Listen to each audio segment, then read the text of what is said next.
लात मार रहा।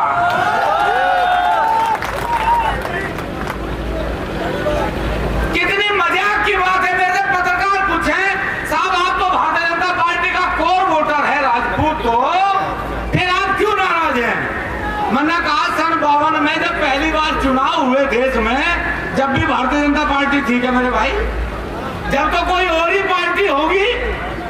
ये हमारे बाहर वोट लगे। हमने एक बात सबको कहा कि राजपूत समाज हमेशा राष्ट्रवाद के नाम पर वोट करता है, वो जातिवाद के नाम पर वोट नहीं करता।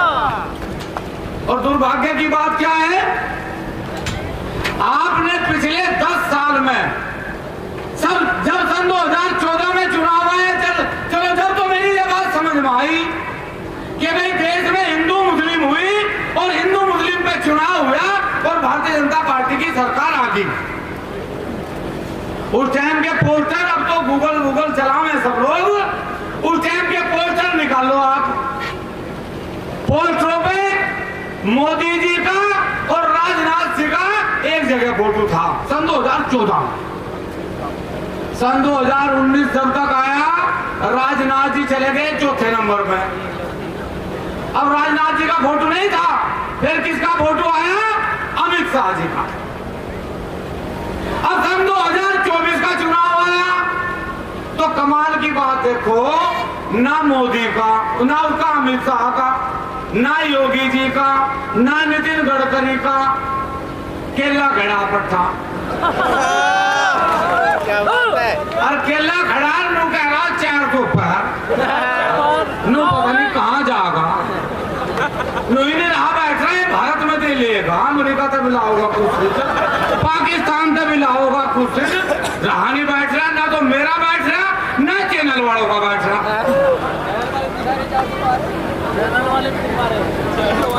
भाई ऐसा भी आदमी हमने देखा। अच्छा पेपर लीक होता तो मैंने सुना,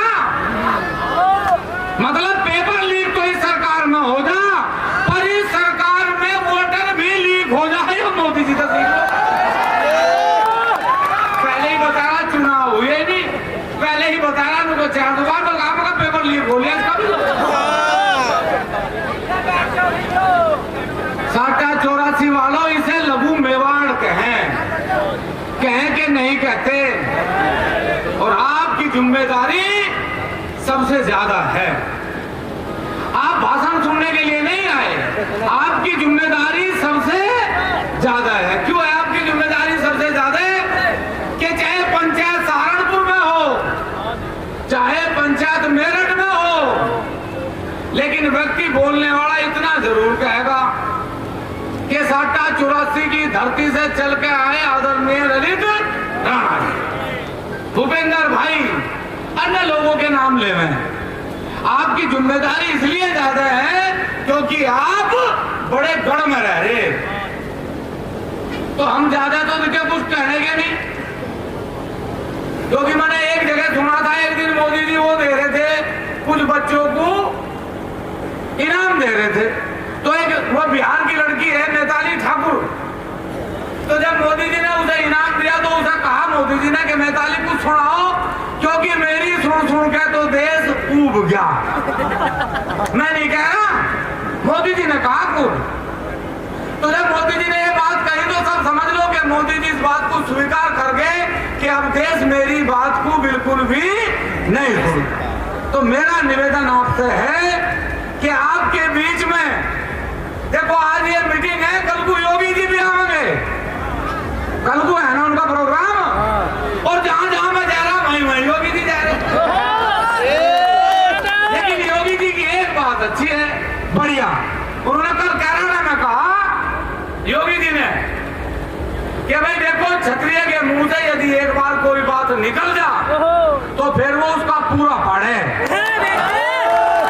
तो योगी जी ने वो दोहराया फिर कि रघुकुल रीत सदा चली आई, प्राण जाए पर। तो योगी जी ने किसका समर्थन करा? क्षत्रियों का करा ना। अब भाई वो खुल के भी नहीं कह सकता, ध्यान रखिए इस बात का। अच्छा इशारों में कह तो रहे भाई बात।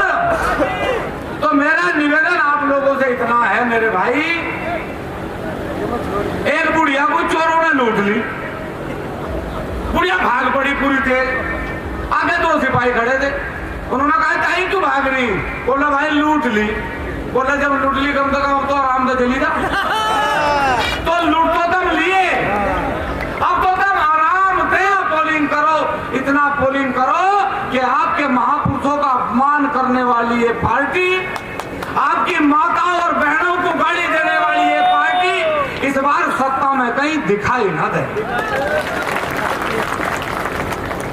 क्या आपके रिश्ते अंग्रेजों के साथ रोटी बेटी के रहे?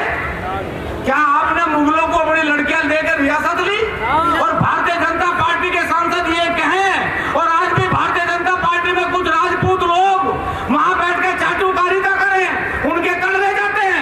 एक बात ध्यान रखना अपने जीवन में, कुछ लोग तलवे चाट के नेता बनते हैं और कुछ लोग तलवे घिसा कर नेता बनते हैं। हमने तलवे चाट कर राजनीति नहीं करी, हमने तलवे चाट का संगठन नहीं बनाया, और जिन्हें तलवे चाटने की आदत है वो तलवे चाटे। चुनाव उनका भी होगा कभी ना कभी, ढंग उनका भी बिठाएंगे। आज हमारे बीच में भाई अनिल खेड़ा जी भारतीय जनता पार्टी को छोड़कर आए, कल इनका भी हम सम्मान करेंगे, लेकिन जो आज भारतीय जनता पार्टी का तलवे चाटने के काम कर रहे, इलाज कल कोई इनका भी करेगा। कमाल की बात है इस लोकतंत्र में, भाई मजबूत किसे होना चाहिए? आप ईमानदारी से बताना, पार्टी बड़ी है कि समाज बड़ा? नेता बड़े कि महापुरुष बड़ा? और महापुरुषों को गाली दे तो समाज को निर्णय लेना चाहिए कि नहीं लेना चाहिए? इसलिए निर्णय लेने का अब समय है।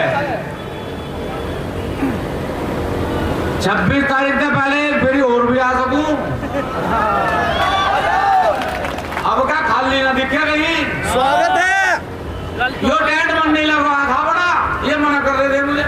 मैंने कहा जी लगाओ तुम बड़ा, मुझे पूरा यकीन है 87 पे ऐसे भरे नहीं क्या, और भाई दिक्कत होगी, लेकिन कोई बात नहीं। मैंने वो भी कहावत सुनी कि 8000 क्षत्रिय 80,000 पे लड़ने की अवसर। इसलिए आपसे निवेदन है कि इस परंपरा को जो भारतीय जनता पार्टी ने इस देश में शुरू करी कि महापुरुषों को गाली दो, राजपूत समाज को गाली दो, इनकी माताओं बहनों को गाली दो और इस देश में नेता बनो, इस परंपरा को इस बार आपको तोड़ना। अंतिम आप सब लोगों से वही आग्रह, वही निर्णय। आप महाराणा प्रताप के वंशज हैं, आप अनंतपाल तोमर जी के वंशज हैं, आप पृथ्वीराज चौहान के वंशज हैं, आप राम के वंशज हैं। इसलिए सब लोग भाई में कोई ऐसा नवा मास्टर नहीं हूं जो तुम्हें कुछ गलत बात बताऊं। हमारे से पहले सारे मास्टरों ने सारे सब्जेक्ट तुम्हें पढ़ा रखे, हम कोई नई शिक्षा देने आए।